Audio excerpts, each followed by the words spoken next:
Please don't spoil the movie by adding your own soundtrack. Let's start. Hello, welcome back, and I am Groot. Not you weak at yourself.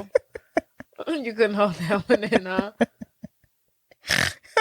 What? It's a good one. Why can't that one be funny? I don't know, but you just instantly started laughing at yourself. My name is Kate Wallace. That's the girl from this movie? No. Kate. From last night. Oh, okay. Her name is Kate. I was like, is that her last name? Yeah. And welcome back to Please Don't Spoil the Movie. The podcast brought to you by two sisters who love each other. Sometimes. Per occasion. Yes. Don't forget to like, comment, subscribe, rate, and review. Even if it's a bad review. Oh, God. Tell your friends. I was going to say something. Oh, you were joked when you made that little same haircut joke yesterday. I couldn't even get it out. We were watching this show, and this girl was dating this guy, and she had short hair, and he had short hair. They had the same haircut, and I was like, y'all have the same haircut. You have the same barber. I think that's what you said. I said, y'all go to the same barber. And she was so joked. I was weak at myself. I couldn't even get it out. I thought it was so funny. Yeah. They literally had the same haircut. You just started laughing so hard. But anywho, what's going on? What's popping? You know me. Same old, running through streets. Jazz Fest. I went to Jazz Fest Friday. How was that? So Lizzo, she was amazing. Great energy. Loved her. I hate Jazz Fest. I don't understand it. I think if I say I hate Lizzo, I was like, wow, that's a strong word. No. She's cool or whatever. I hate Jazz Fest. I don't understand how people do it. It's either incredibly hot or incredibly muddy and rainy, and there's no in between. And there's just dirt everywhere. There's nowhere to sit. It's always crowded. I hate it. It's crowded. It's just, I don't like it. You just got to do it right. You got to find a spot. There is no doing it right. You got to find a spot. Not when there's a hurricane, a tropical warning in the middle of the festival, and everybody still goes covered in mud. And we're like, oh, good. We're having so much fun. It's worth it. It's ridiculous. I don't think I would want to have gone in the rain. Luckily, I went on a beautiful day, not too hot. Well, it was hot, but, a little breeze. I sweating my ass off, but ate some food, got a good spot. Well, not a good spot. We found a spot. We stayed there because all the people we wanted to see were at the same stage, thank God. Oh, I guess that helps. Yeah. Still a miserable affair, but it was fun. I had a good time. I'm glad. Met up with Alyssa and her fam. We joined forces. Alyssa, you say? Yeah. Was Joel there? No, it's just Alyssa, Erica, and the mother. Why the mother? Why didn't you say her mom? The mother. I don't know. Just said it like that. The mother. Okay. That's it? Yes. I have a show. I started watching Yellow Jackets. I'm really excited. We talked about that already. No, I talked about wanting to watch it. I never told you I started it. And I'm How's really excited. Going? I only watched 2 episodes so far because I was watching it at night. That's it? I was watching it at night one day and I was just like, this is getting kind of creepy. Let me go ahead and stop before I can't go to sleep. Oh, really? Yeah. It was just like, yeah. I was just like, let me go ahead and stop it here. But Little Miss, I'm in my horror film era. We got scared of that show. Just a little bit, like a little eerie. I was just like, let me just not keep going. I guess. I suppose. It's a little creepy. How is your life? You're going to talk about Cheer. Of course. That's all that my life consists of. I completed tryouts. Still don't know if I made the team or not. Hopefully. What's the date they're saying this time? They didn't even bother to give us a date, and I'm glad they didn't because every time they give us a date, I'm like, we're not going to find out then. So they didn't even bother to waste their oxygen to give us a date. But I do think we're probably going to find out this week because we're supposed to start practice May 9th or something like that. So we'll see. Fingers crossed for year 3, baby. Okay. But while I was at tryouts, I freaking sprained my ankle and I have a torn ligament. So now I'm crippled. And I have to do physical therapy. And I feel like my ankle is starting. At first it wasn't hurting, but I feel like I've been taping it. And I've been taping it really bad and really incorrectly. And now I feel like it's starting to hurt. So I probably need to start physical therapy this week. Yeah. I really don't want to, though, at all. It would be helpful. I mean, yeah. But I don't want to do it whatsoever. You don't have to do that long. I hope not. You can do it how long as you want to do it. I mean, they're not forcing you to go. I don't want to do it at all. But we have a physical therapist on the team, and I was like, do I have to do physical therapy? And she was like, I highly recommend it if you want to continue doing this. Right, yeah. I was like, fine. Yeah, you need to. And I was like, well, how long? She was like, I can't really, she was like, I don't know how bad your injury is, but she was like, probably like 6 weeks. I was just like, ugh, that feels like a century. I mean, you don't go every day. I know, but still. You go like twice.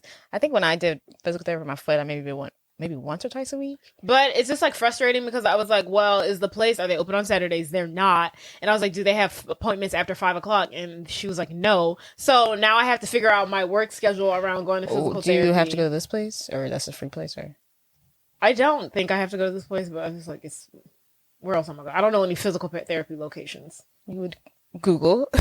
I guess. We'll see. I don't know. Just to make my life easier, I'll probably just go there and ask my boss if I can come into work early and just leave. For sure. Whatever. Life. But that's it. That's about it. That's all I got going on with me.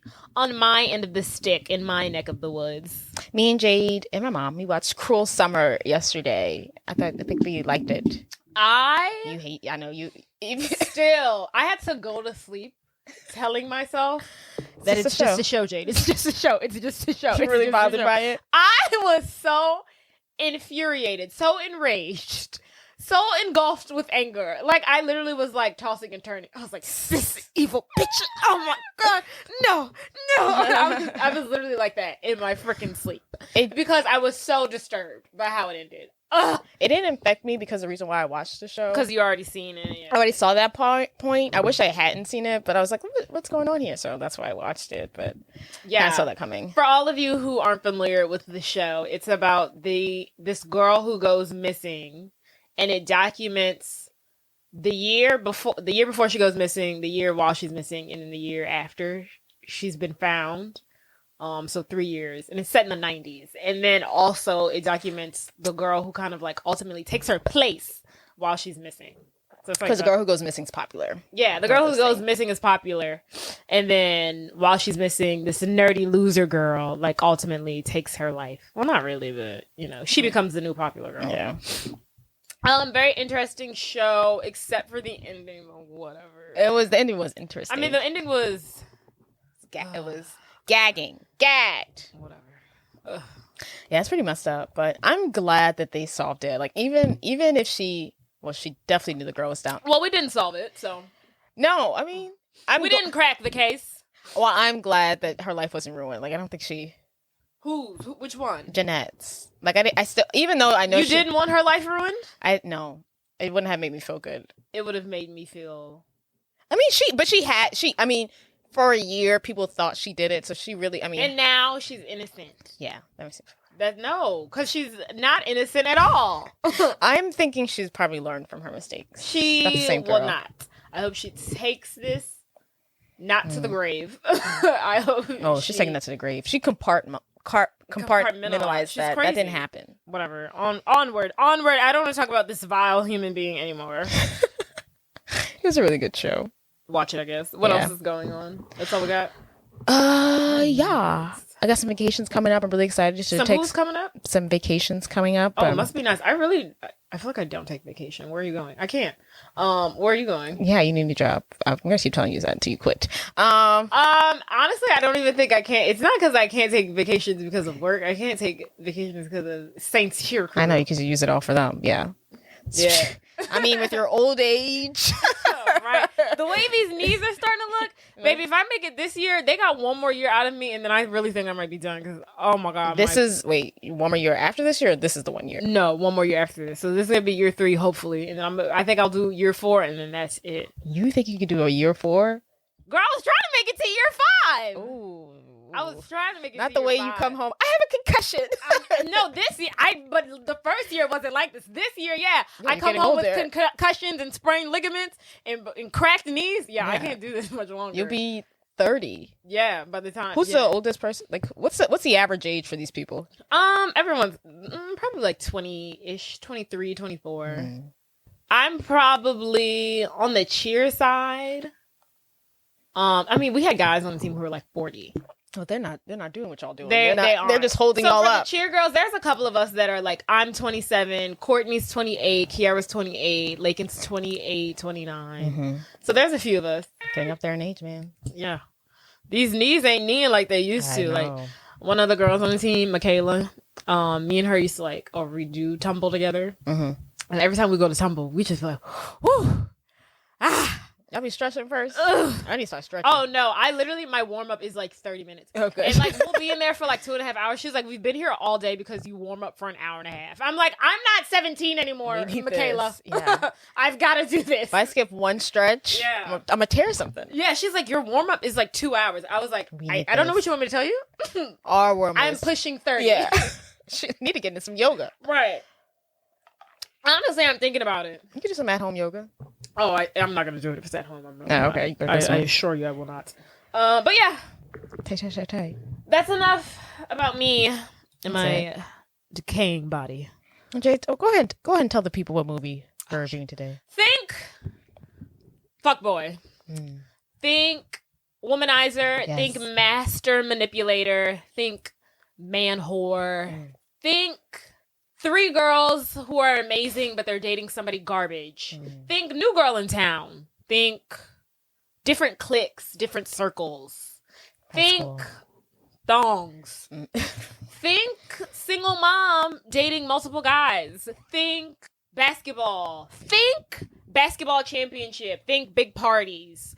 Think little brothers. Think scheming. Think plotting. Yeah. Think makeovers, turning someone lame into popular.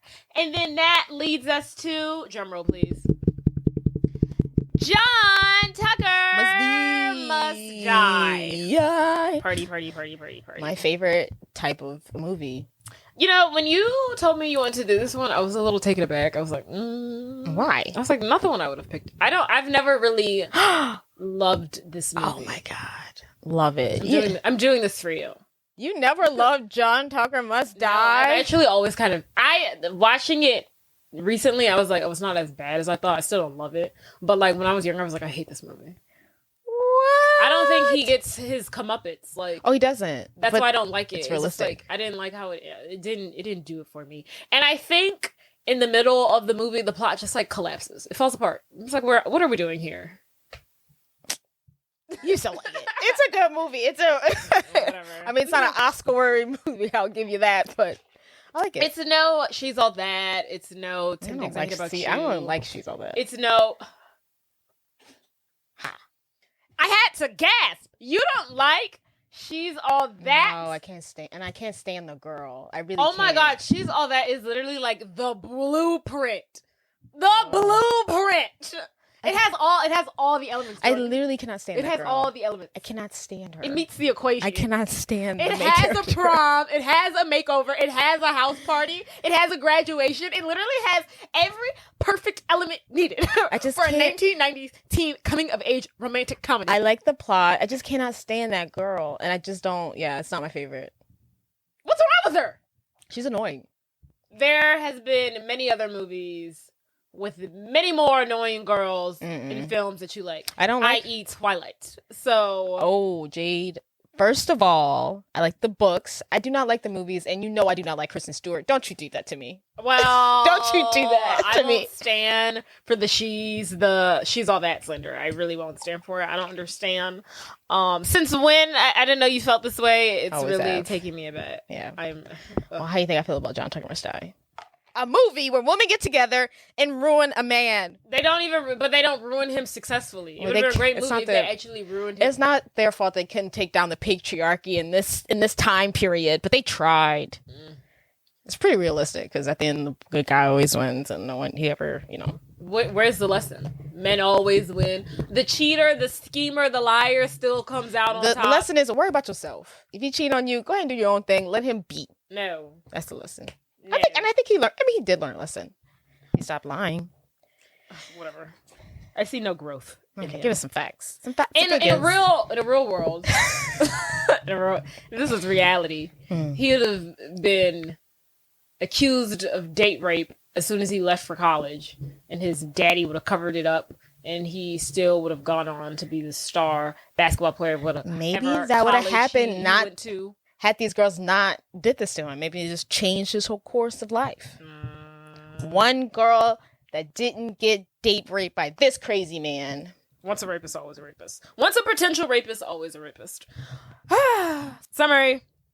After discovering they are all dating the most popular guy in school, Three girls from different cliques band together for revenge. So they enlist in the help of a new girl in town and conspire to break the jerk's heart while destroying his reputation. Once again, I feel like I've been really in a period of like depression when it comes down to like not being able to like find like who is up for these roles and who got it instead. And it's like really sad because like I can't they're just like not giving me the information that I need anymore, and I don't know why. But anywho, so the film was directed by Betty Thomas and written by Jeff Lowell. It was released July 28th, 2006, distributed by Fox, 20th Century Fox. Watch options, you can watch it on Hulu, and that's literally all I have. Stars. Facts. Watching on Stars, no? No, I'm not actually. That's actually very interesting that it says Stars. Oh, you're watching it on Hulu? I'm literally watching it on Hulu. Oh, okay. Huh, that's weird. Let's go. Interesting. Budget. Okay. High school, I'm going to say the budget's $20,000. $20,000? Oh, sorry, $20 million. Sorry. I was like, what? $20 million. We get nothing. Pretty close. Yes, 18 million. Ooh, look at me. Okay. Now let's see. That's for me. Box office. I give it 30. No.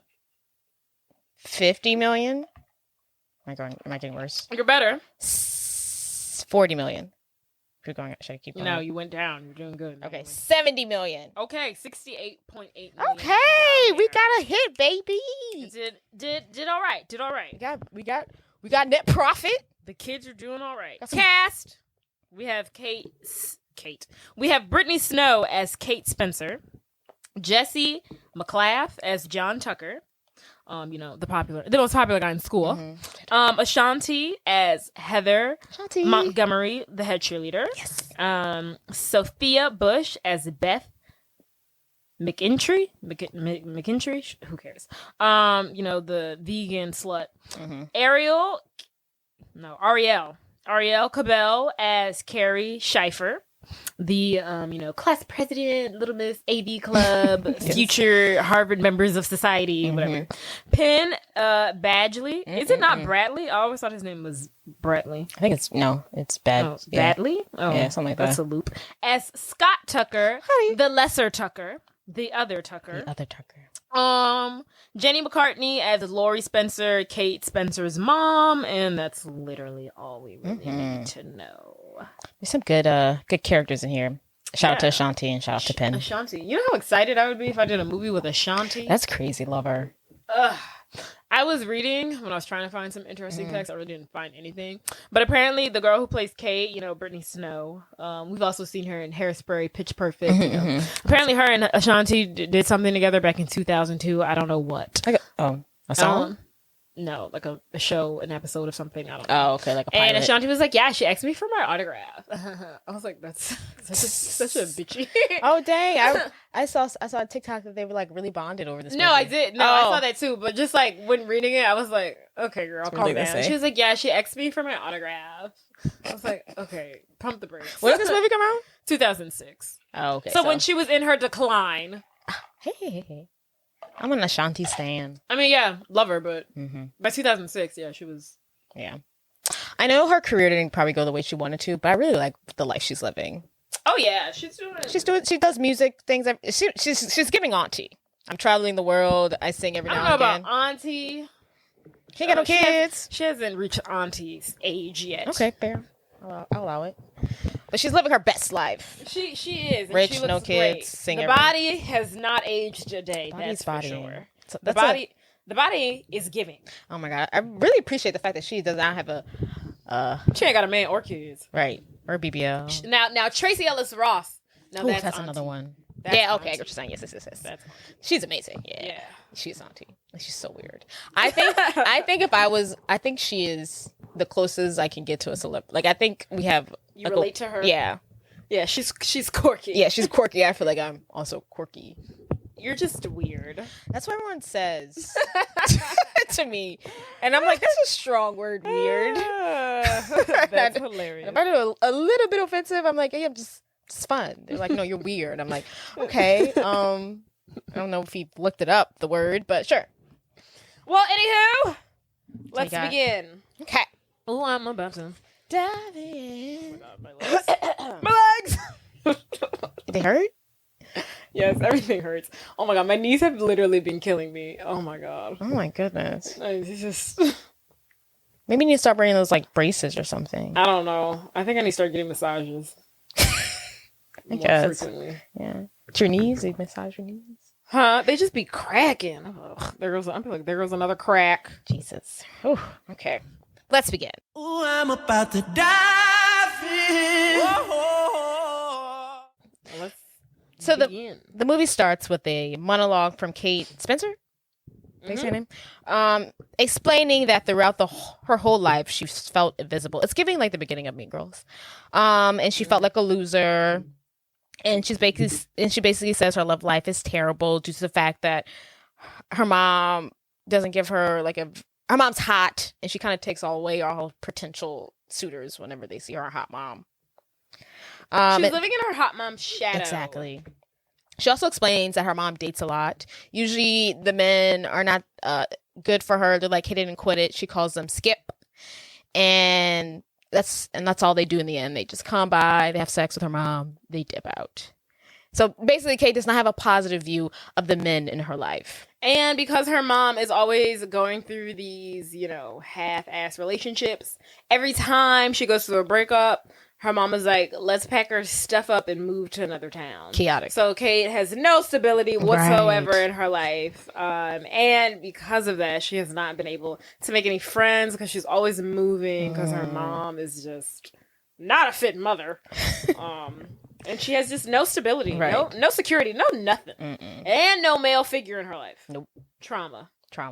So at her new school, Kate is giving another monologue. They're in Seattle. No, they're in Portland, Oregon, by the way. Oh, that's where they are. Random. Yeah, very random. Yes, and she's telling us about her new school and the most popular guy there, which is John Tucker, who is our main character here.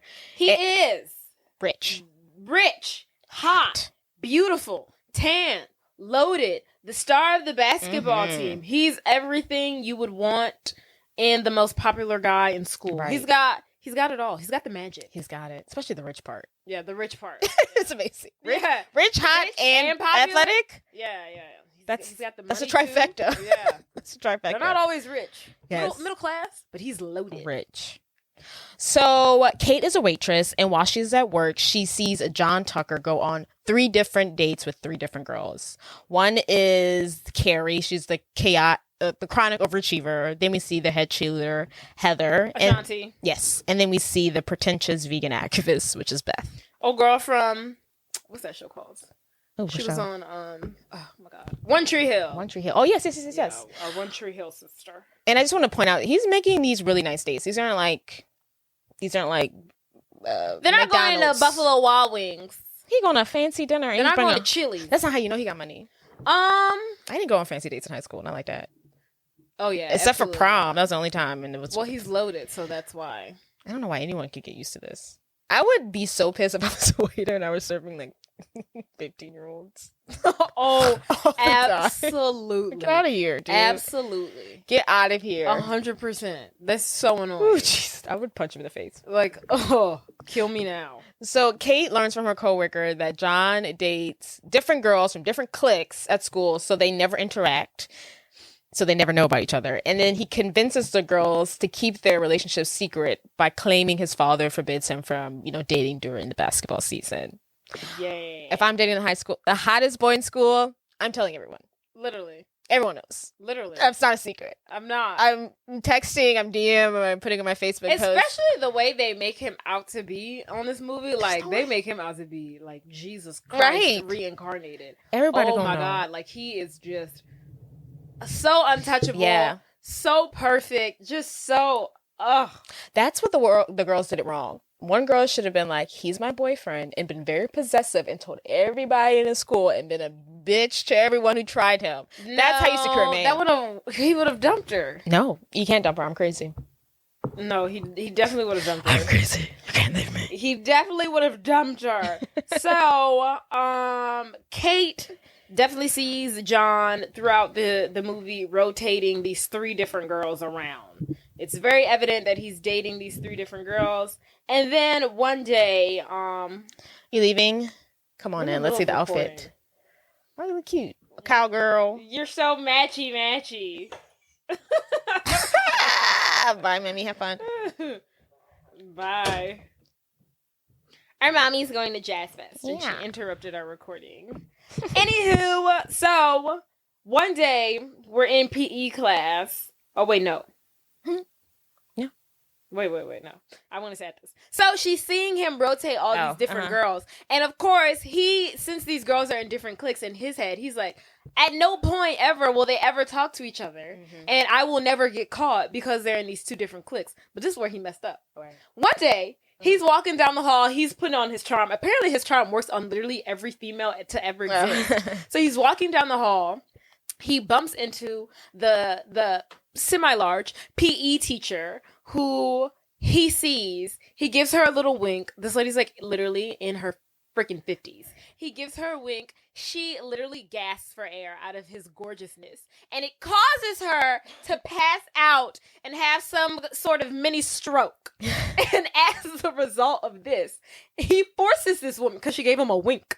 He forces this woman into early retirement because she had a stroke. She has to leave the school and she retires early somewhere in Florida. But because of that, all of her PE classes are now converted into one. So she had like 4 different PE classes, but now they're all combined. I didn't catch because that. She's gone. I did not catch that. So now we're in PE, and we've got all the different girls from all the different cliques in one PE class.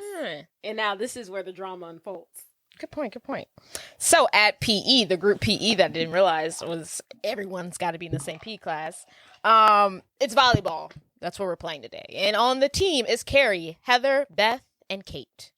So Heather is getting geared up to spike. Ashanti, yes. To serve, excuse me. And while she's about to serve, she overhears Carrie telling her friend that, keep it hush-hush, but I'm dating John Tucker. And Heather, of course, is shocked to hear this. And she spikes the ball, very, great aim, at her face. She's like, oops, sorry. She's like, it's fine. Okay, cool. She goes to, try to serve again. Carrie's like, okay, back in the game. Yes. She tries to serve again. And again, she hits Carrie in the face. Great aim.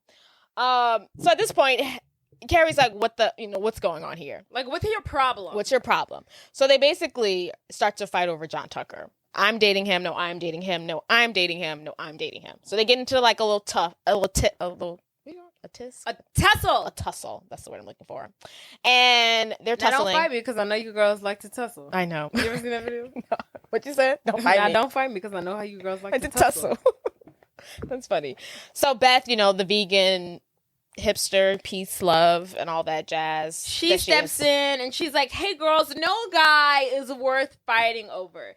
And Ashanti / Heather is basically like, we're not fighting because I'm dating John Tucker and she ain't. And then she's like, no. Beth is like, I'm dating John Tucker. And now she's in the loop, and now all 3 of them are now fighting each other, and we have a full-on cat fight. Meanwhile, Kate standing over there in the wing being nosy. First of all, why is you so close to a girl fight? Like, she's literally standing right behind She them. wanted to play volleyball. As they break out into the fight, being like a nosy weasel. And somehow she gets caught in the crossfire of the fight. Meanwhile, the PE teacher is trying to break it all up, but the fight keeps on escalating. They all make it to the floor. Kate gets a hold of the PE teacher's whistle, blows it, and she's like, hey, this guy is cheating on all of you, but instead of taking it out on him, y'all are fighting each other. Mm-hmm. And then the PE teacher gets up, and then she gives all 3 of the girls, plus Kate, detention. And Kate's like, well, what did I do? She cursed. I was like, that's what you get for being so close to the fight. That's why you mind your business. Mind the business that pays you, Kate. And stay in the back. And you wouldn't have gotten detention. So after school, we see Kate, and she's the first to arrive at detention, where she meets the other Tucker, Scott Tucker, which is John's little brother. Played by Penn. Penn Badgley. Bradley? I'm going to call him Penn Bradley. I don't care what his name is. Okay. He's Penn Bradley in my eyes. Such a cutie. AKA Joe Goldberg. AKA the murderer from Right. You. If you guys want to fall in love with any version of Penn, this is the version, not the Joe version, please. Or the mean... No, what's it? Not Mean Girls. What's that show he on? Gossip Girl. Yeah. I remember when You first came out and everybody was like, he's literally playing his character from Gossip Girl just a little bit more creepier. Just like if he like really, that was like, I could see that being the beginning of his story. This is how he turned. This is his origin story. Right. He's obsessive. Okay. So Scott Tucker is the complete opposite of his brother. He's giving more grunge. He's more maybe academic, not as smart as Kate. He's more laid back. More laid back. He's more like hipstery almost. He kind of reminds me of a less hot version of Heath Ledger in 10 Things I Hate About You. Okay. But like less hot. Mean. Yeah, less mean, less cool. Less intimidating. Yeah, less intimidating, but like a nicer version. Yeah. So Kate and Scott, they're getting to know each other. While that's happening, Heather goes to confront John about the rumors she's heard about him dating Ashanti, yes, multiple other girls. And John assures her that those are all lies, that you're the only girl for me. I love you. It's me. We're right here. So if I could have a girlfriend, it would be you. You already know that girl. He's really feeding those lies. The lies. And Heather believes him. And she's like, yeah, totally, babe. So cut to detention. So all the girls are there. Kate, Heather, Beth, and Carrie. And once the teacher leaves, Heather looks to the girls and is like, so I talked to John. It was sweet. He felt bad for you. He said that you were jealous because we share something special. Something that we didn't have to label. Because it's our unspoken bond, and I just love how secure you are. And it hurts me to hear you question it, because you're the only girl for me? And Kate is meanwhile like sitting at a completely different table away from them. Rolling her and then eyes. she's just like, oh, shut up. And they're like, excuse me? And she's like, oh, I'm sorry. And they're like, no, if you have something to say, then say it. And then she was like, look, you girls are all beautiful. You're all gorgeous. You can do better. He's doing this. He's calling you baby and love and doll face so he doesn't get your names mixed up. He's bringing you to the same restaurant so he can keep remembering the same routine that he goes over so he doesn't get tripped up. He's doing all this because everything he does is calculated. It's all intentional. Mm-hmm. And they're like, do you have experience with guys like this before? And she's like, yeah, Skip. In reference to all of the horrible men that her mother has dated, that she has seen firsthand, but has never experienced for her own self. She's never experienced a Skip or a John Tucker. And then basically they're like, well, what do you think we should do? And then she's basically like, you should get even. Love. And they're like, who are you? And just when she's about to be like identified as a human being for once in her life, she's like, my name is, and then the teacher comes in and he's like, hey, no talking. And then she's like, my name is, he said, shut the hell up. Just say Kate. Right, just say Kate. I also want to point out, side note, now that it's on this scene, that in the movie, Ashanti is a cheerleader, right? Yeah. Me being a professional cheerleader from the NFL. I really like to analyze the cheerleaders in movies these days when I see them. First of all, their uniform. In no reality would they ever be showing this much midriff just a lot in a high school. And then also I would like to point out, in the film, they do like this like opening number like cheer routine. She does a straight ride for a basket. Exactly. Straight? Exactly. What up to the gay ride? What about the gays? She does a freaking straight ride. What is that? So a straight ride's not even a skill. Ooh. A straight ride is like, you do a straight ride when like you're warming up your basket.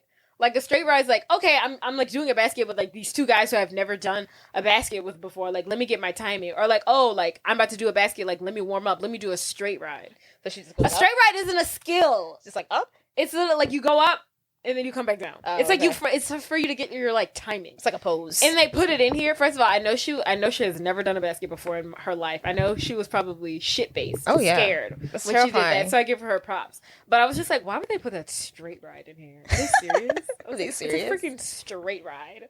That's not a skill. It's not a skill. It's literally not. Let's try production. But back to what we were talking about, which I don't remember what scene we were on. Kate. My name is... Oh, nothing. my name's Kate. So that kind of concludes the detention era that they're in. So that night, Kate is at home chilling, and her mom alerts her that she has a guest downstairs. And then she has another guest, and then she has another guest. And then we see Heather, Beth, and Carrie have arrived to Kate's home. And they're basically like, we need your help. We need you to help felicitate? Yeah. Is that right? Felicitate this scheming to get back at John, because we can't do it without you, because we all hate each other and it would never work. So we need your help. And then Kate agreed. So then the next day at school, the girls, they meet up to go over their plan. Carrie, being the overachiever that she is, she's like created a slideshow, a PowerPoint presentation. She was like a laser. And then she's like, okay, girls, let's dive deep into how and why it is that John Tucker is so popular, and how can we destroy him from within? How do we make him undateable? How do we make him unattractive? It reminds me of the Mean Girls. How do we take down? She's Regina nothing without her George. hot physique, her loyal band of followers, and her lover. What was it was like her was Aaron's? Her army of vicious skanks. Yeah, but what was Aaron's? Her boyfriend? No, her. Oh, I don't know. Okay, sorry guys, we can't figure it out. So they all agree a way to make him undateable is to crush his confidence. Mm-hmm. So Beth says she has an idea. She's the first one to come up with the scheme. And then the next scene, we see her with John and some photographers in the woods. So they're basically doing a photo so shoot. random. And she's like, this will be so good for your brand. And she was like, Armand takes pictures for my mom, and he's also taking pictures for Vogue, GQ, Victoria's Secret, so he knows what he's doing. So random. So random. So the photo shoot begins, and John looks severely uncomfortable. He has no shirt on. The photographer is asking him to be mad, and he's making these weird faces. He's not really good at it. And then cut to, I'm assuming that night, or maybe the next day, or at the end of the week, John is on a date at the movie theaters with a completely new girl. Where is he getting these girls from? I do not know. And before the movie starts, like previews, but like even the previews, an ad comes on the screen, and it's a picture of John, and he has his shirt off, and the message says, "Just another cute face." And the girl looks at him. He's like, "Oh, you're a model?" He's like, "Yeah, I do some stuff." He's like, on the "Yeah, I side." do some modeling part time. And then another message comes on with his face still on, and it says, "Or the face of herpes." And then he turns to her and he's like, whoa, I don't have that. He's like, I don't have that. And then another image comes on, and then it says, "There's nothing cute about herpes. I know I have it." And then the girl is like horrified, and she's been sharing a straw with him, and she gets up out of terror, and she's like, "Don't touch me, don't touch me." And he's like, "Molly, I don't have herpes. I promise. And then everyone in the movie theater was like, "Hey, that's the guy." And they start like throwing popcorn at him and booing him, which I must say is not very appropriate or sex positive. Yeah, not something that would definitely happen in today's age. Oh my god. They're like, "You suck, you're diseased." Right. Like, whoa. Like, everyone calm down. This is not sex positivity whatsoever. But he starts to get booed. He's getting hooped and hollered at. He's getting heckled. And then ultimately he's embarrassed and he runs out of the movie theater. Poor thing. And also, I want to say the girls were there and they're loving it. Yes. They were sitting in the balcony, eating that crap up. Just when they think their plan worked, Kate basically says the first rule in warfare is do not underestimate your opponent. And they definitely underestimated the popularity, the charisma, the charm that is John Tucker. And just when they think they had him, they were just, getting the ball rolling with his, demise. No. Somehow they give him an award for being like an advocate for herpes awareness. He gets a teen responsibility award. And he gets up, he gets the award. He's at some award ceremony. They got kids with herpes sitting behind him. And he's just like, I myself don't suffer from herpes, but herpes sucks. Yeah. Here's to me. I'm an overachiever. Thank you. He says, I'm glad to be a voice for the silent. I'm glad to be a voice for the silent. The crowd loves it. Huzzah! They go crazy. A girl with herpes kisses him. He probably got herpes now after that kiss. I think he pulls away, but I don't know why she. Yeah, girl, don't be kissing people. Right, and she has like an open blister on her active, face. honey. But anywho, come on. So just when they think they're taking him down, no, he rebrands. He rebrands. You know, Chef. it really is parallel to Mean Girls. It's giving the scene where they cut the holes in her bra. Her shirt, and then she sees the holes, and she's like, oh. And then she walks out. She's got the tank top on with the 2 holes. We see her bra, and then the next day, everybody's wearing 2 holes in their shirt. It's just where so you can see popular. their bra. Right. It's definitely he's untouchable, just like Regina George. Yes. His fame is too high for it's a tiny little batch of herpes to ruin him. Though in Mean Girls, they were able to tarnish Regina George. Yeah, they made her fat. They made her fat. That's all you got to do to a woman. Is make she's actually fat. Really terrible. Yeah, it was impossible to end John Tucker. All you had to do was make Regina George gain 5 pounds. It's over for her. Right? Is that a bulge I see right there? No, ma'am. So watch it, fat ass. It's so terrible. The girl was bigger than her. The girl was bigger than her. Oh, Jesus. So back at Kate's house, the girls are there. They're regrouping. They need to come up with a new plan. And while they're there, they learn that Heather is currently taking estrogen pills to go up a cup size. She steals them from her mom because her mom takes estrogen for some reason, which makes them come up with the idea to give them to John to make him less manly.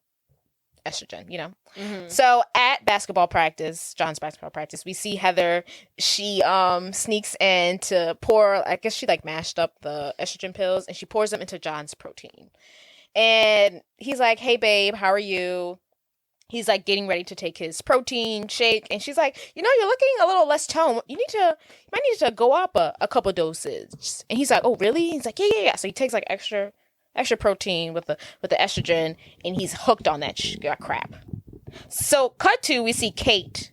She has her own little side love story. She's in chemistry class, and we see Scott Tucker, the other Tucker.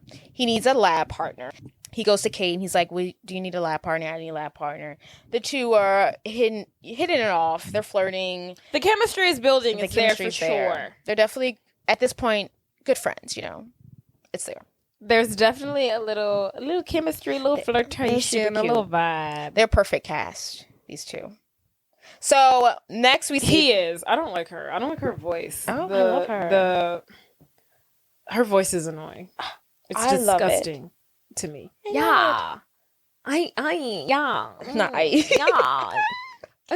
yeah, John. God. Every time I see her, some bass in your voice. I love her. Every time I see her in Pitch Perfect, I'm like, oh my God, I can't believe this is the same girl. She's such an adult in Pitch Perfect. I know, right? She looks so different. She's all grown up. But that night yes, and that night is the basketball game, and John's on the court. He's doing this thing, but while he's out there, he's complaining about sensitive nipples. Ouch. Yeah, one of the opponents on the other team keeps on bumping into him, and he's like, "Hey, dude, be careful. They're sensitive." Right. He's like, nice. What? He's like, my nipples, they're sensitive. And then the guy on the other team is trash talking him. And he's like, John's like, that's not a very nice thing to say. It's not very kind. And then the guy's like, what's wrong with you? And then he's really just not in his element. He's not in his zone. He's having a rough night. The coach pulls him aside and he's like, is everything okay? He's like, yeah, I'm fine. I'm good. He's like, I'm good. I just want to get back to the game. Is that okay with you? And he's like, okay, sure. So he gets back in the game. He's really distracted. He loses the ball.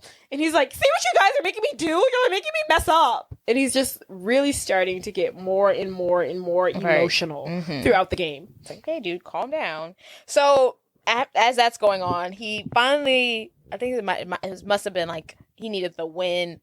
The game win shot. He goes up for a dunk. He misses. He falls in front of everyone. And then from that, he cannot take it anymore. He has a mental breakdown. Tucker, you okay? Can you finish the game? No. I'm anxious and bloated. My nipples hurt. Don't be a pansy ass. We need you. Get up. Let's go. No. I won't. It's always me. We need you, John. Let's go, John. John. You're always yelling at me. You never listen to me.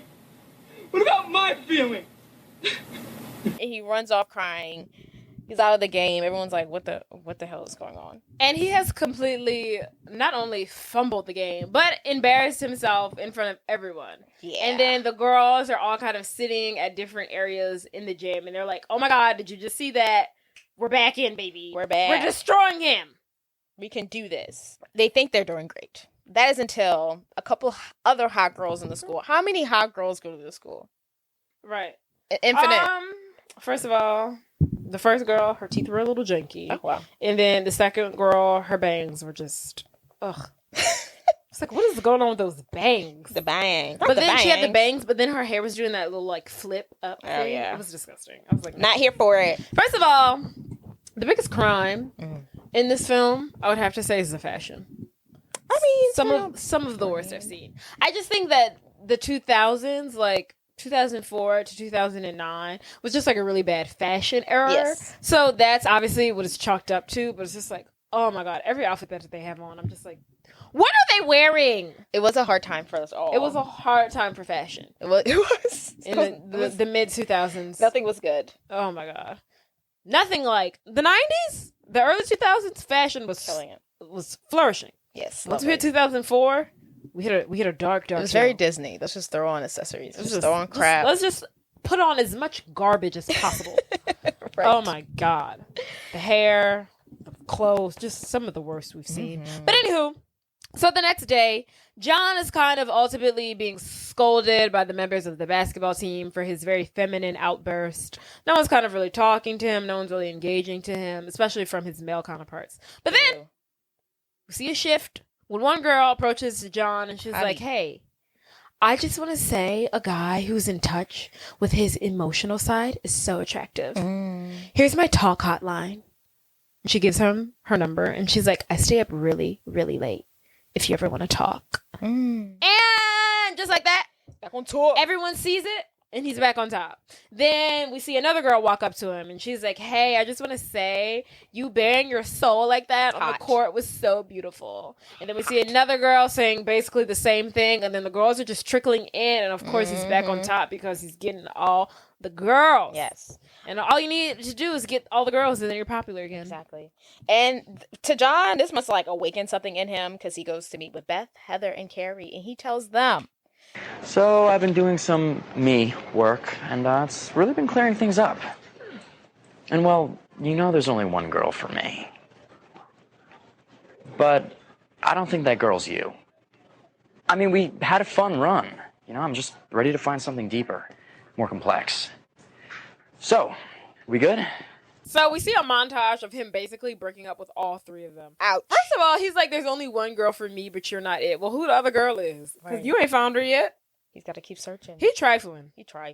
And then, so he breaks up with them, and he's like, we're good, right? And then they all slap him across the face. Love it. And basically walk off. So then we see the girls reconvene at Kat's house. They're all upset because Kate I'm thinking of freaking Mean Girls. Kate's house, and they're all upset that they've just been dumped. Her name is Katie. Katie, huh? In Mean Girls. Cat. You're thinking of Cat 10 Things I Hate About You. Oh, castratus. There it is. So many Kates So and many cats Ks. and Jesus. So they're dumped. They're upset. So they drown their sorrows by eating junk food, 8 men. And then they start talking and they all agree that the best revenge against John Tucker is to break his heart like he broke theirs. And they enlist Kate to be that heartbreaker because she's new. She's unknown. No one knows her name. No one's seen her face. She's basically invisible, as she would say. And she's perfect because they can mold her into the perfect girl that John would fall for. And Kate at first is reluctant. She's like, no, I really don't think I should do this. You know, I'm not cut out for this. I'm not that girl. And then the girls are like, well, fine. If you don't want to do it, then we're just going to leave. And then Kate, was like, oh my God, I have friends. That's very manipulative. That is very manipulative of them. And they're like, well, we'll just leave. And then Kay, finally feeling accepted and feel like a member of a group and feeling like she has friends, agrees to do it for them. And they're like, okay, great. Perfect. So Heather comes up with a great idea to make Kate a cheerleader and she claims that John cannot resist a cheerleader, so it's a perfect in for you. So at practice, we see Kate, who's new to cheerleading, to the school, to everything. she's been giving the top spot of the pyramid. So dangerous. So dangerous. So incredibly dangerous. So she gets to she has no cheer background whatsoever. And not only you can make the argument if she was a mid. Okay, if she was midding. She's at the top of this pyramid. And the pyramid that they're doing isn't no standard like 2-2-1. Okay? They're doing like a wolf wall. They're doing some kind of like hybrid pyramid that I've never even seen before. Not a wolf wall. They're doing something crazy. And and Bring It On, I do want to bring this up. And Bring It On, they're like, oh, we're gonna do a womp wall. Remember, I'm like, they're like, oh, we're gonna do. I was like, what is a womp wall? They're saying. No, we ended up doing a wolf wall for one of our performances. They were saying a wolf wall. Oh. First of all, they need to fix their enunciation because I was like, what the hell are they saying? We're doing a want wall. They're saying a wolf wall. Oh, okay. So it's a pyramid. A very dangerous pyramid. Have you ever done one of those? I just said we did it in one of our performances. Oh. Well, you said dangerous, and I was like, have y'all done that? Yeah. It's not like super dangerous. It's just like it's a lot. It requires a lot of people. So it's just like, one person falls, we're all going down here, baby. So everybody focus and pay attention. Oh, God.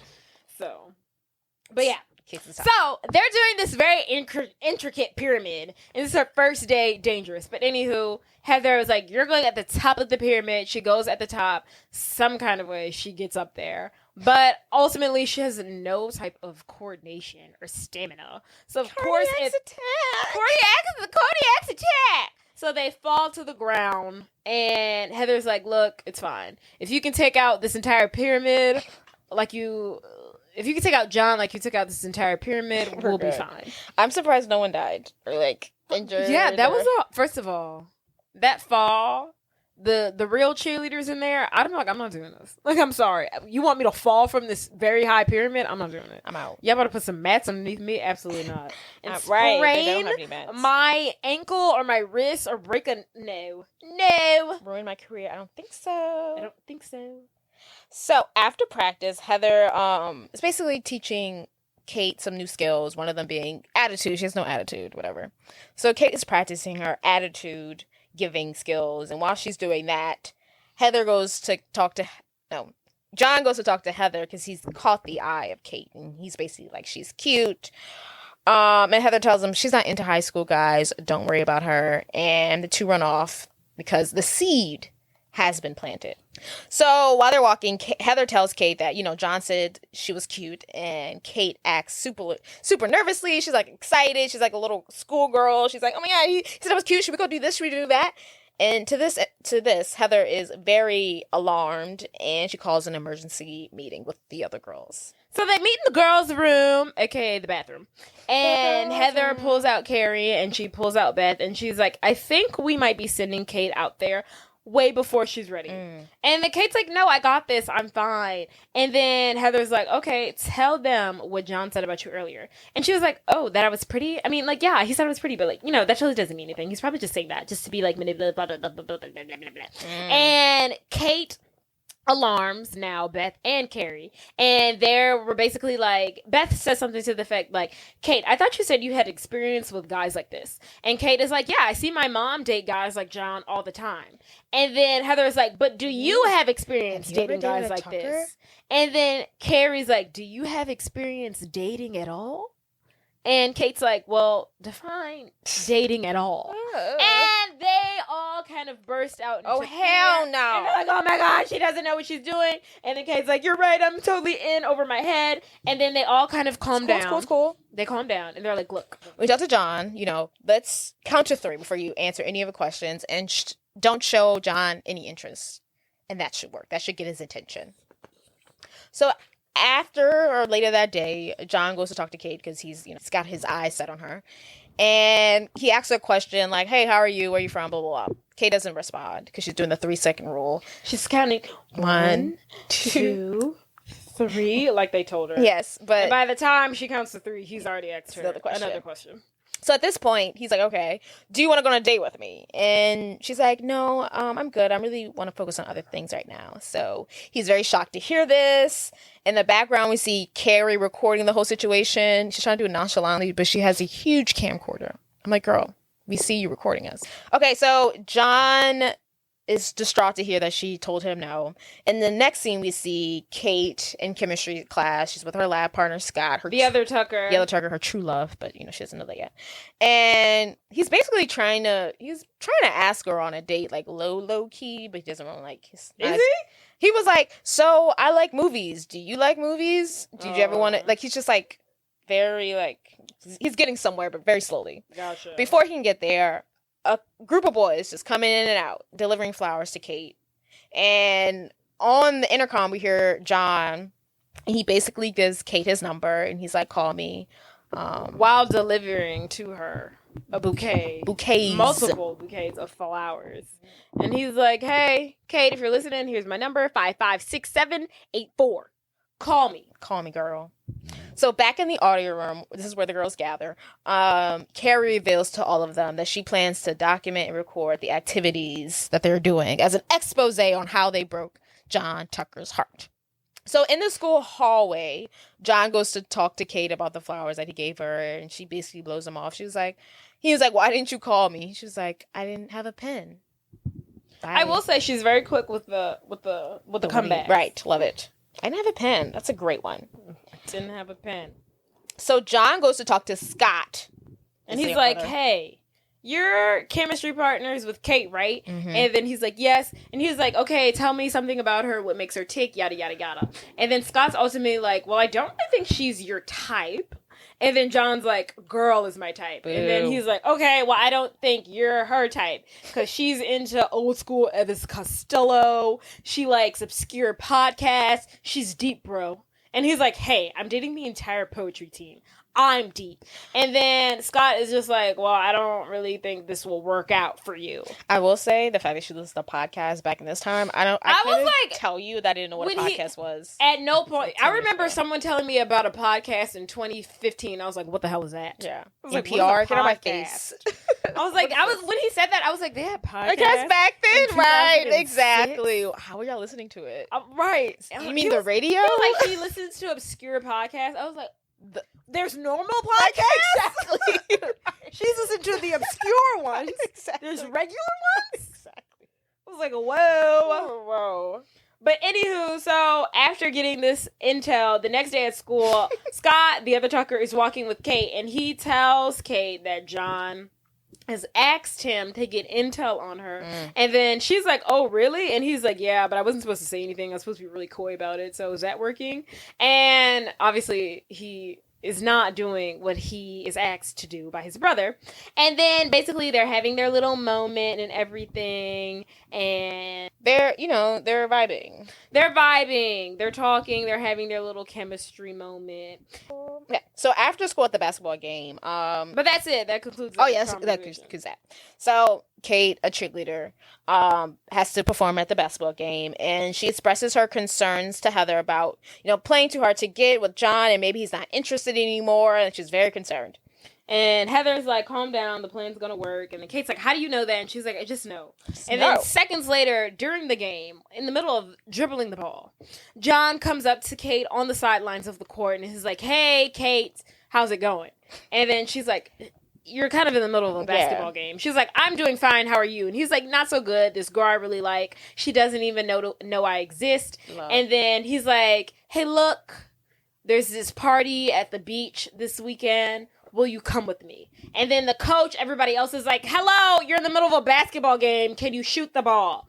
And then he's like, only if she agrees to go out with me. And then for the sake of him making the winning shot to win the game, she says yes. He throws the ball into the net. They make the score. They win the game. The crowd goes wild. And now Kate has a date with John Tucker. Woo! I mean, honestly, it's a pretty great way to get someone's attention. Oh, you would have yeah that's you're literally in the middle of a basketball game. You're dribbling the ball while you're talking to me, and you're asking me out on a date. First of all, that's pretty suave. Yes. Gotta admit. Pretty great. And then you still make the game winning shot. I know. I'm like, amazing. Okay. No wonder this is right. got these girls in a chokehold. Right. Whoa. So that night, the girls are gearing up for Kate's date with John, the beach date. And we see Heather is putting a hidden camera on Kate's bra. Apparently, this is a camera they got from Carrie. And they're basically And then Carrie starts to discuss their heartbreak timeline for John. She's the worst. I don't know. The girl likes the schedule. She's super anal. She likes the schedule. So basically, she's telling the girls, like, there's going to be a heartbreak timeline. Mm-hmm. And if her calculations are correct, the two main events where they will really solidify the destruction of John Tucker is at the away game for whatever basketball game, whatever. And they will test John's affection for Kate at the away game. Great strategy. And if he really shows that he likes her, then by his birthday party, that is when they will reveal that Kate was never into him and destroy him and she'll dump him, yada, yada, yada.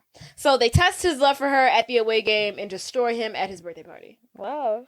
It's a great strategy. And then Kate's like, well, how do we know if he'll have a birthday party? And they're like, simple girl. John's birthday is like homecoming mixed with the MTV Movie Awards. He will, in fact, have a birthday party, and it's like the biggest party of the year. And then they're like, are you ready for your date tonight? And then Kate's like, yeah, of course. Count to 3. Ignore him. Don't give him eye contact, yada, yada, yada. And Beth is like, no, sweetie. No. That was before. Now he has you. We have to reevaluate every date now. You can't do what you did in the past. Now we're in a new arena. We're in a new playing field. Now you're actually going on the date. You can't do those same things. You're not playing hard to get anymore. He's got you. And then Kate's like, well, what do I do? I'm not ready. Blah, blah, blah, blah, blah, blah, blah. And she's freaking out. And Carrie's like, shut up and calm down. And then they're like, well, it's fine. We'll fix it. We'll get it together. Let's role play. But basically, Kate comes up with witty ways to be mysterious and, like, condescending towards John. And they're like, not okay, giving him much. She's ready. She's ready. Let's go. So, cut to, they're heading to the beach. It's the beach date. So, Kate arrives soon after John appears at her side, and he is very happy to see her. Why he didn't pick her up? I don't think she wanted. She had to prepare. That's true. So, while she's walking, everyone is saying hi to Kate, which is very news to her because she's she's used to being invisible. Ain't nobody saying hey to John. They're all like, hey, Kate, what's up, Kate? Good looking, good Kate. And then John's like, whoa. Right. Looks like I'm on a date with the most popular girl in school. And Kate's like, well, lucky you. Right. So at first Kate is not falling for his tricks. He's being very charming. He's telling her to look at the sunset. It's all cute stuff. Yeah, he's like, tell me about yourself. Tell me everything. Tell me your story. Kate's like, it's still being written. Then he's like, I just want to look at you because you're so beautiful. Yada yada yada. He's really putting on the charm. He's He's pulling out all the guns tonight. So, cut to, it's that night, and the two are sitting by a fire. It's very, very romantic, honestly. And we see Scott looking off from the distance at a different fire? At a different fire? There's multiple bonfires going on at the beach.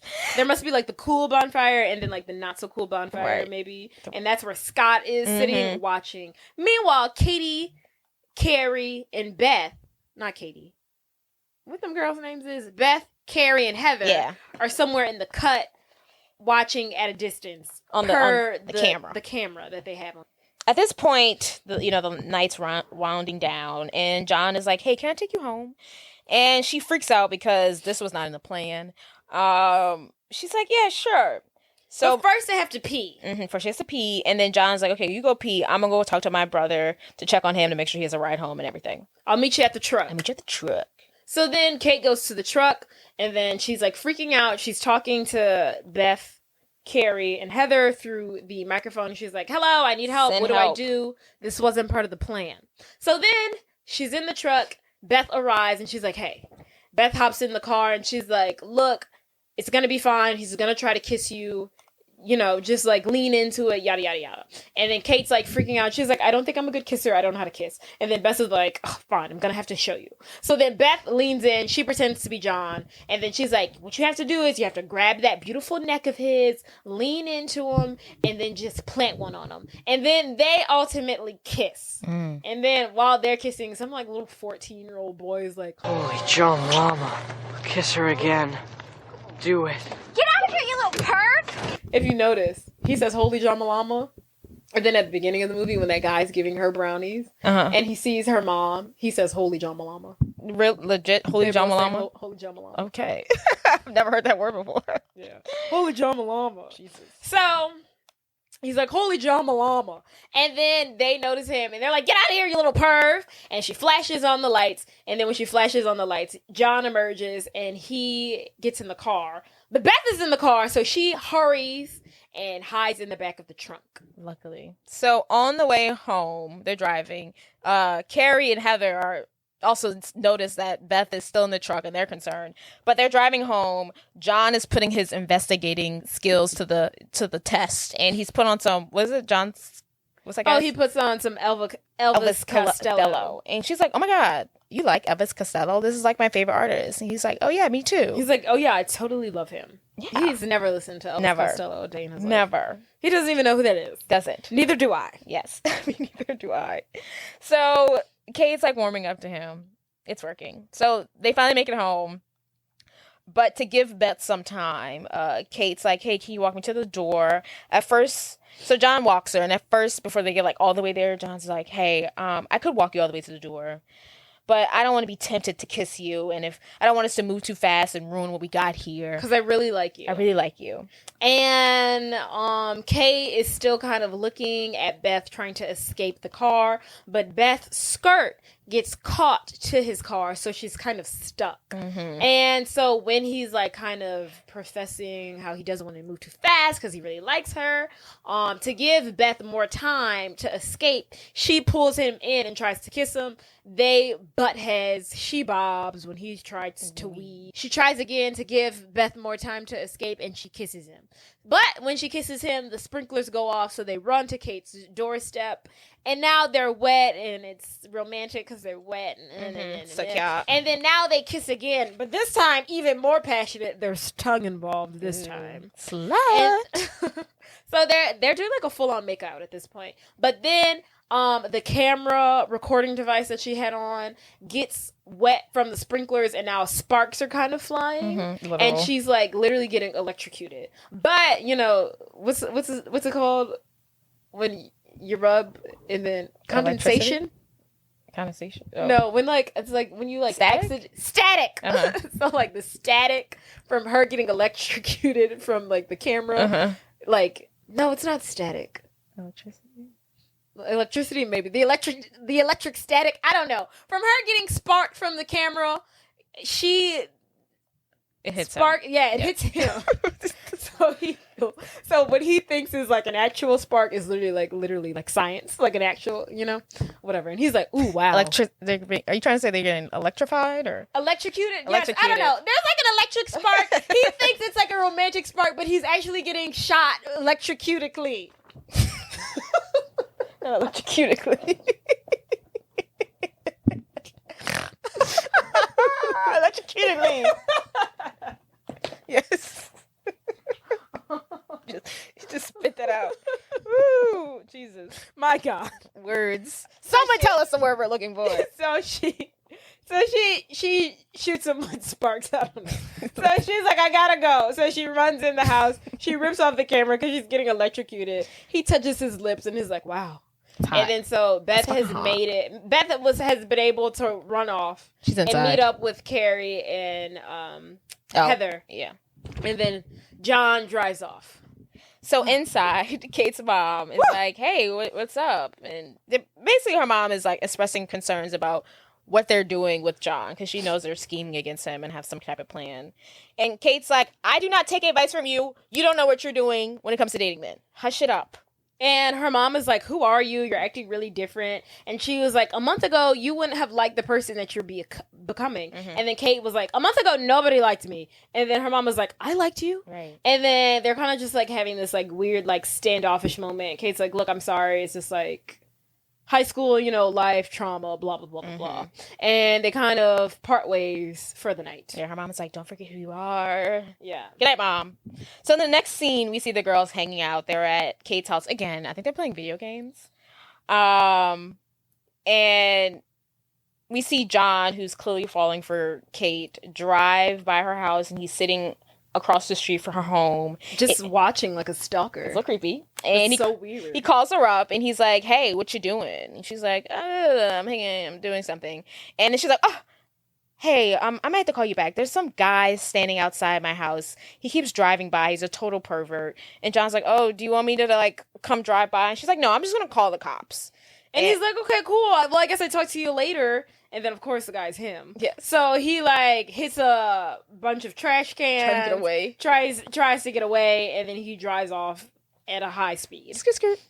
And the girls are tickled Tickle and pink. immersed in laughter. I love how they're, like, hanging out. Like, this wasn't even, like, a planned event. Yeah, they're so cute. They're just, like, hanging out. They're like adorable. friends now.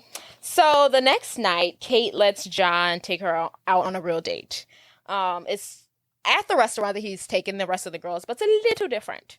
So Kate thinks she's going to go sit where the last girl sat, but he's like, no, let's go. We're going this way. So he walks them out to the pier, and he's basically telling her that they're going on a dinner. They're going to have dinner on a sailing boat. So the girls are also, like, trying to follow Kate on this date because they have the camera and they need to be close, and they realize that Kate's going out on this boat. So they're like, okay, we need to get better connection to make the camera work. Words are hard, man. And so they get on some kind of... They get on this, like, speedboat. This, like, motorboat that's, like, 50 years old with a trash engine. They've never been on a... They don't know how to work this thing. Yeah, so they go out to sea trying to follow John and Kate. On the way there, the engine gets flooded with water, and then it ultimately falls off. And now they are stranded in the middle of whatever ocean, lake, whatever they got over there in Portland, Oregon. They are stranded there. I wonder if this is the same, because 10 things I hate about you, Portland, Oregon, am I tripping?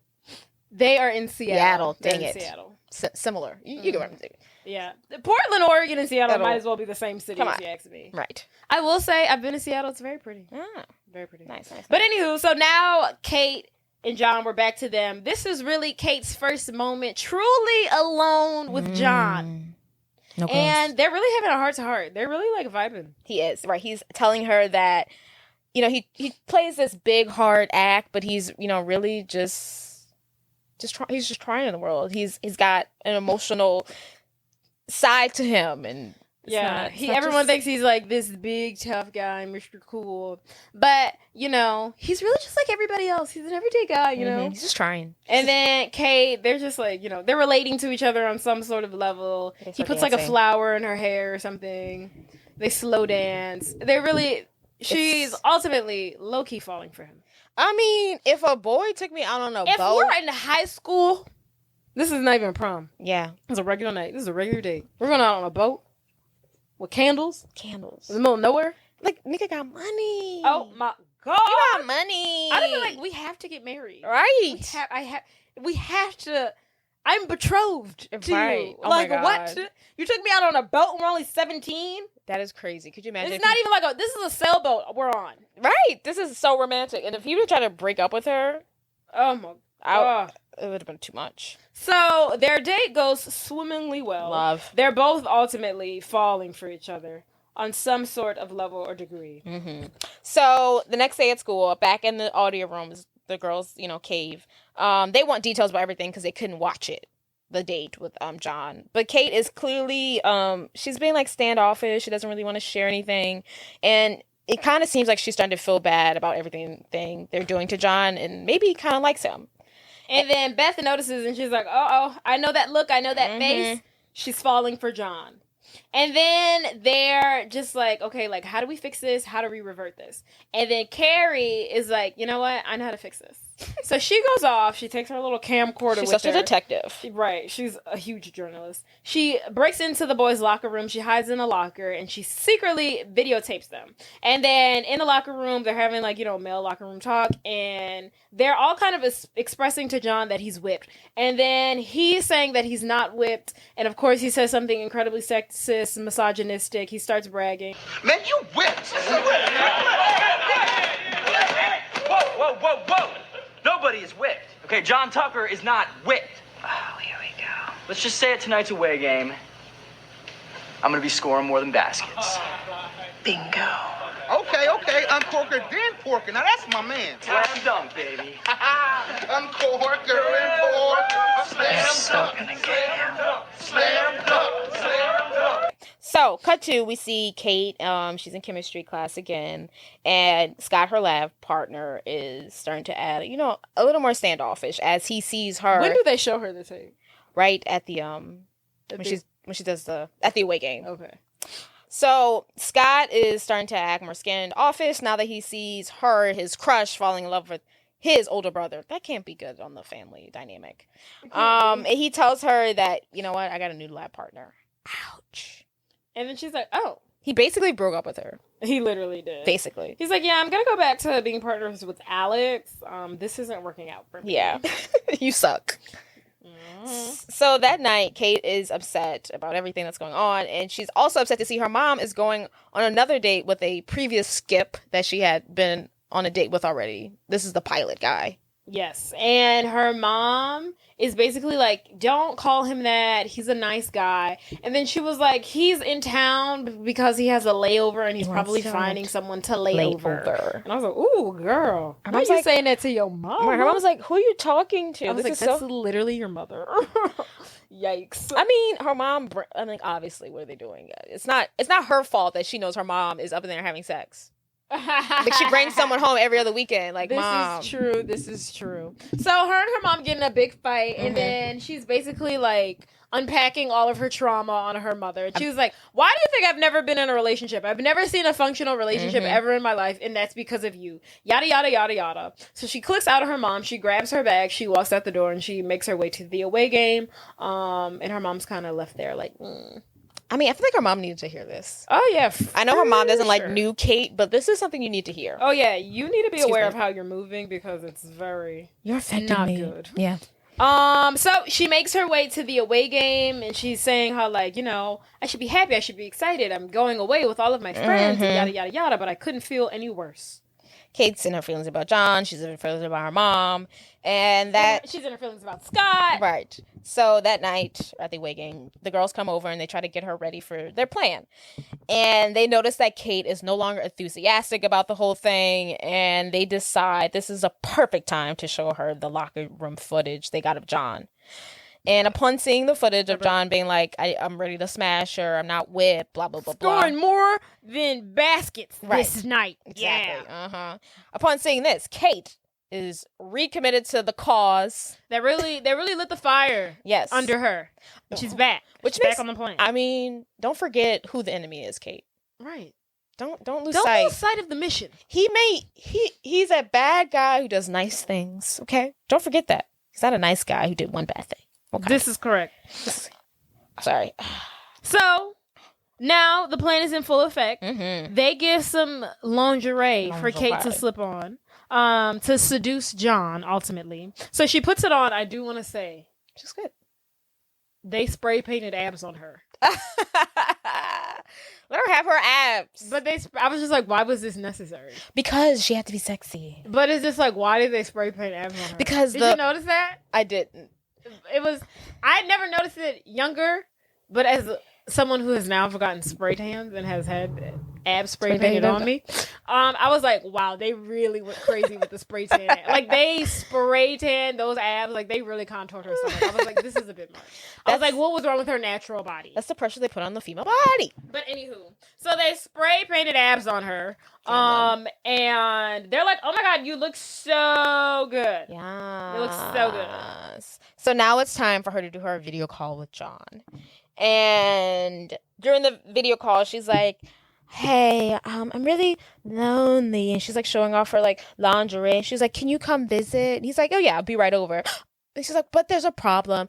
The chaperone is, stalking the halls.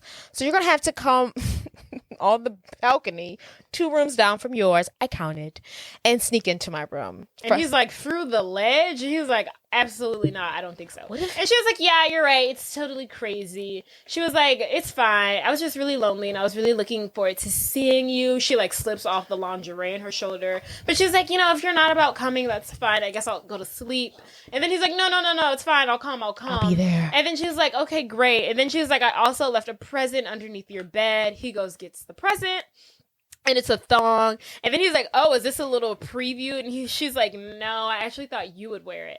And he was like, haha, be for real. And then she was like, oh, you're so unexperienced. And he's like, me unexperienced? And she was like, yeah, it's fine. Like, if you don't want to wear them, it's okay. I'm feeling tired anyway. I guess I'll go to sleep. And then he was like, no. I'll wear them. And she's like, okay, great. I'll see you in a couple of minutes. Don't be late. It's terrible that they're doing all this in like 15, 16. I was like, you guys are doing a lot right now. This is a lot. It's a lot. She's getting boat dates.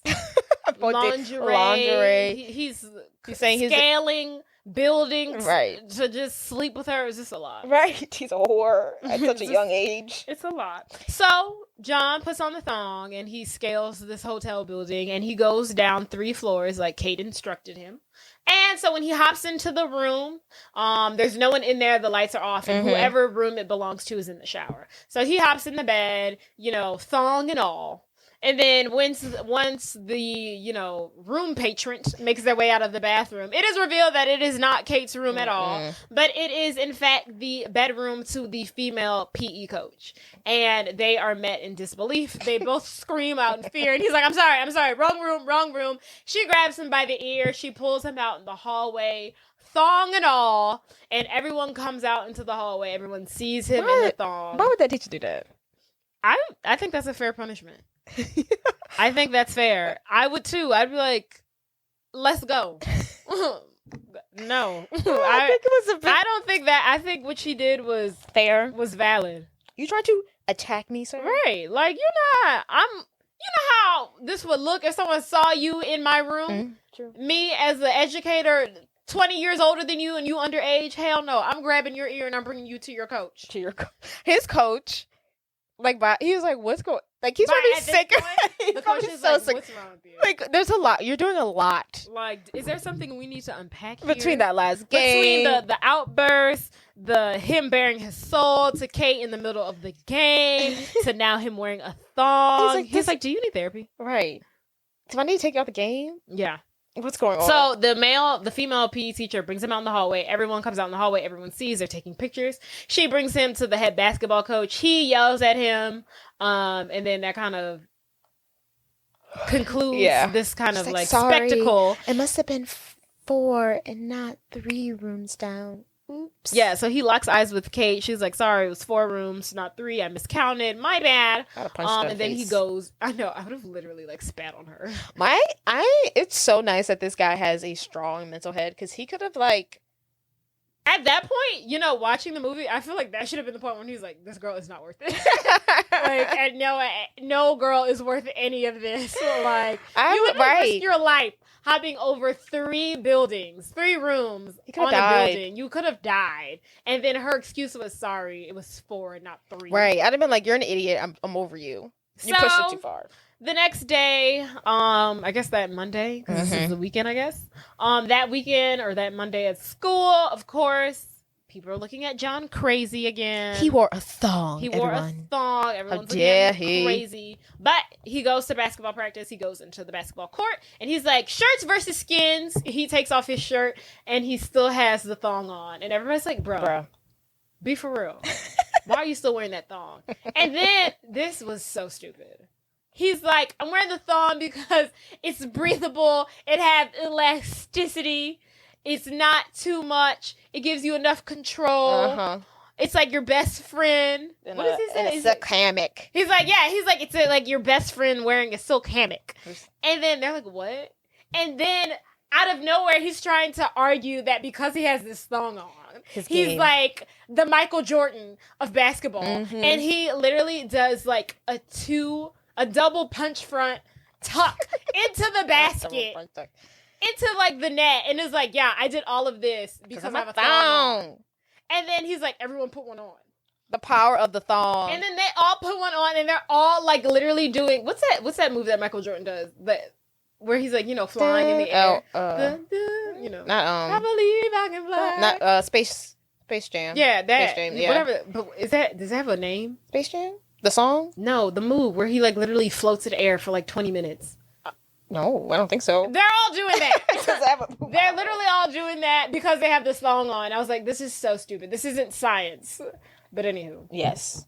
It's very much a Mean Girls moment with the bra thing because everyone in school now is wearing a thong. Now this is literally the Mean Girls moment. Yeah. Everyone now, every male on campus is now wearing this thong. Yes. And Carrie sees it and is just like, this man is indestructible. He can't be beat. He cannot be beat. So after school, John goes to talk to Kate about everything because he's not pissed with her.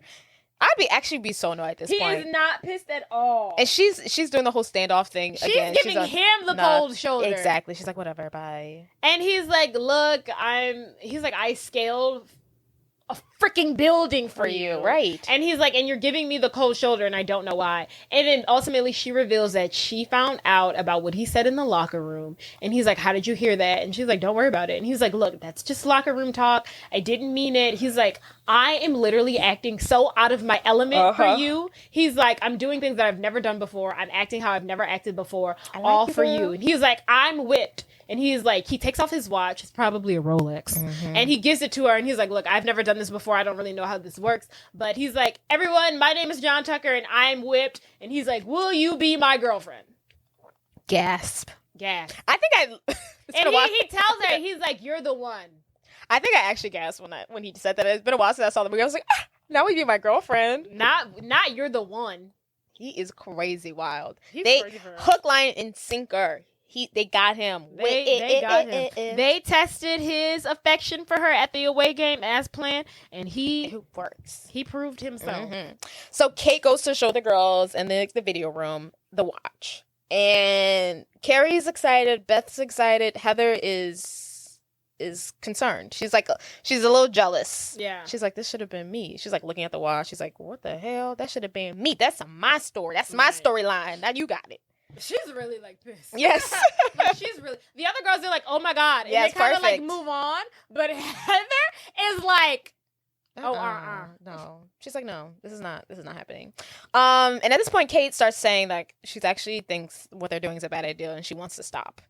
And then the girls remind her that, hey, by the way, he does not like you. We created you. He liked the girl we created. Right. You're going to keep going. They're like, you were nothing without us. So and then, right. And then she's like, okay, so like, let's say we go through with it. We continue this plan. Then what happens to me? And they're like, you'll be a legend. And then she's like, maybe I don't want that. And they're like, well, what do you want here? Yes. What do you want from us?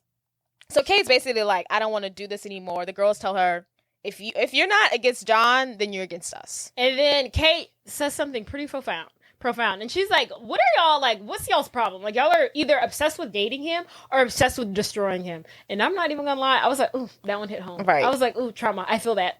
Either way, it's about him. But either way, they're like, she's like, either way, y'all are obsessed with him. And then now they're like low key reverting back to their old ways. Mm-hmm. And then Carrie's like, this is my watch. This should be for me. And then Beth is like, why would he be with you? He really should be with me. And then Carrie's like, stop it. He y'all really idiots. ought to be with me. Right. And then Kate's like, ugh. I'm done. Oh my God, y'all are exhausting. I'm leaving. She's not doing the plan. She's out. And then so she runs out, Kate, and then Carrie, Beth, and Heather run out soon after. And then Scott noticed them leaving. The same area. He's very confused. And then he follows Kate and is like, why are you hanging out with those three? And then she's just like, what do you mean? And he's like, you've been acting really weird lately. And he was like, at first I thought you were like this girl who would like never fall for John. And now that you're dating him, I'm really confused. And then she's like, it's not like that. And he's like, I know it's not like that because you don't like him. And you four have concocted some kind of plan to destroy him. Like he's on the money. Right. On the money. He's like literally on the money. And then she's like, she's like, John is, if that was the plan, he's not innocent. Like, he's not an innocent person. And Scott agrees. He says, yet all the girls in high school line up to date him, including you. And he's basically like, I can't imagine a person who would lie to get someone to do or like lie to a person just to get what they want from them. Yes. Which applies to his brother and applies to Kate and the girls. Yes, he's like, yeah, what my brother is doing is ultimately what you're doing now. Right. Which doesn't make you any better than him. Ouch. So that night, Kate is surprised to see her mom is staying in tonight. She's not hanging out with the Skip. She's doing her me time with herself. She baked a cake and everything. Yes. And then she told, she even tells Kate that she sent Skip packing. Yes.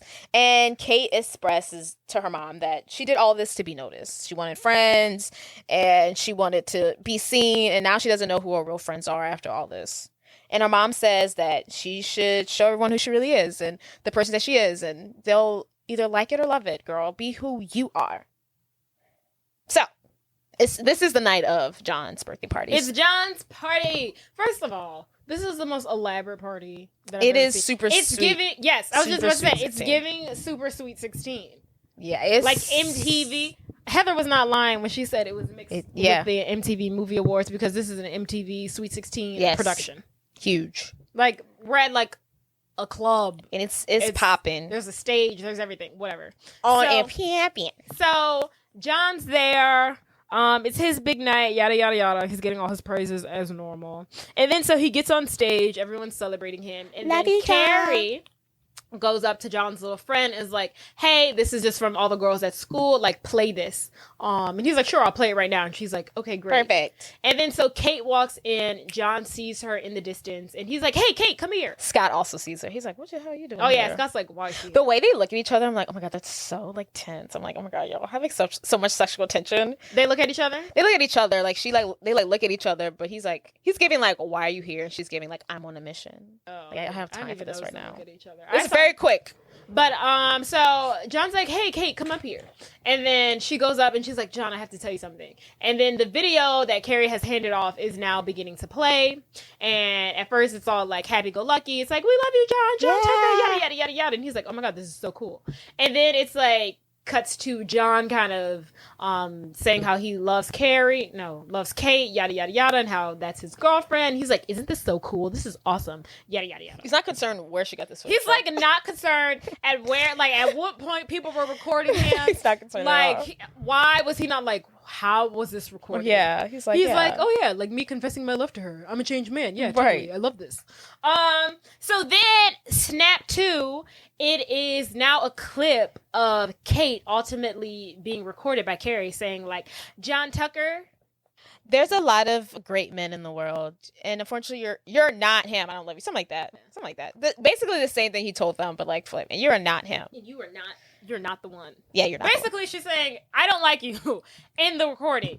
And right before it kind of ends, she turns off the video, she unplugs it, and John's like, what's going on here? And Kate is like, look, John, I haven't been 100% honest with you. I've been pretending to be somebody I'm not. And she was like, we've devised this plan to ultimately get you to fall in love with me so I could break up with you. And he's like, who is we? And then she points to Carrie, Heather, and Beth. And he's ultimately like, okay, well, congratulations. It worked. And then somebody in the background is like, we can't hear you. What's going on? Right, you're ruining this for us. This is the best party ever. And then Kate grabs the microphone and she basically reiterates to the crowd what she said to John. And these dudes start throwing drinks on her.